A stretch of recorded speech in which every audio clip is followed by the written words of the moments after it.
আসসালামু আলাইকুম। আজকের ভিডিওতে শেয়ার করেছি অল্প উপকরণে সহজভাবে কিভাবে পারফেক্ট মিষ্টি বানানো যায়। এই মিষ্টিটা আমি গুঁড়া দুধ দিয়ে বানিয়েছি এবং কতটা পারফেক্ট হয়েছে ভিডিওটি দেখে বুঝতে পারবেন। চলুন তাহলে দেখে নেই মিষ্টি বানানোর পুরো প্রসেসটা।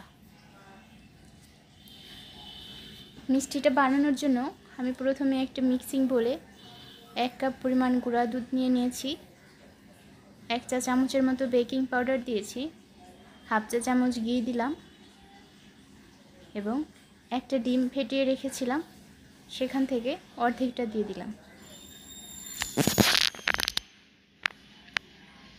এবং বাকি অর্ধেক ডিমটা আমি দ্বিতীয়বার অ্যাড করলাম। সব উপকরণকে একসাথে মিশিয়ে নিচ্ছি। এরকম একটা ডো বানিয়ে নিলাম। এবার এই ডোটাকে 10 মিনিটের মতো রেস্টে রাখবো। 10 মিনিট পরে আমি ঢাকনাটা খুলে নিলাম। এ পর্যায়ে আমি হাতে একটু ঘি লাগিয়ে মিষ্টির শেপগুলো দিয়ে নিচ্ছি। আমি একটা চামচের সাহায্যে ডোগুলো নিচ্ছিলাম যাতে করে সবগুলো মিষ্টি একই সমান হয়। আমি সবগুলো মিষ্টি একই প্রসেসে বানিয়ে নিয়েছি। এবার মিষ্টির শিরা রেডি করতে যাচ্ছি। এখানে আমি 1 কাপ চিনির মধ্যে 1.5 কাপের মতো পানি দিয়ে দিলাম এবং চুলায় লো হিটে বসিয়ে রাখছি।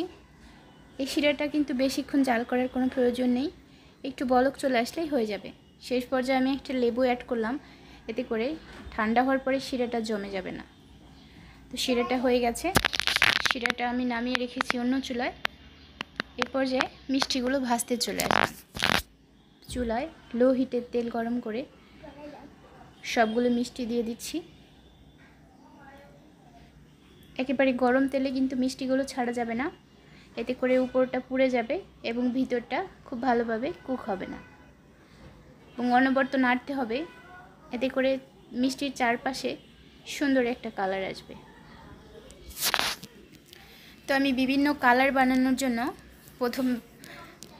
প্রথম ব্যাচ থেকে 2-3টা মিষ্টি তুলে নিলাম এবং তুলে নেওয়ার সাথে সাথে কিন্তু মিষ্টিটা শিরায় দিয়ে দিতে হবে। 1 সেকেন্ডও অপেক্ষা করা যাবে না, তাহলে কিন্তু মিষ্টিগুলো চুপসে যাবে। এ পর্যায়ে আমার শিরাটা কিন্তু কুসুম গরম আছে এবং মিষ্টিটা একেবারে গরম।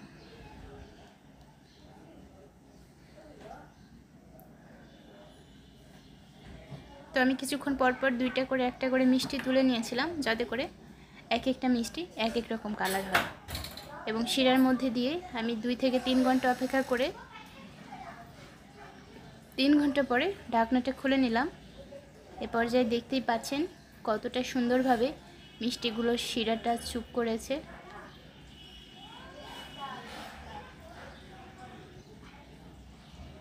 আপনারা যদি পারফেক্ট মিষ্টি বানাতে চান তাহলে এই রেসিপিটা দেখে ট্রাই করতে পারেন। চলুন একটা মিষ্টি কেটে দেখাচ্ছি।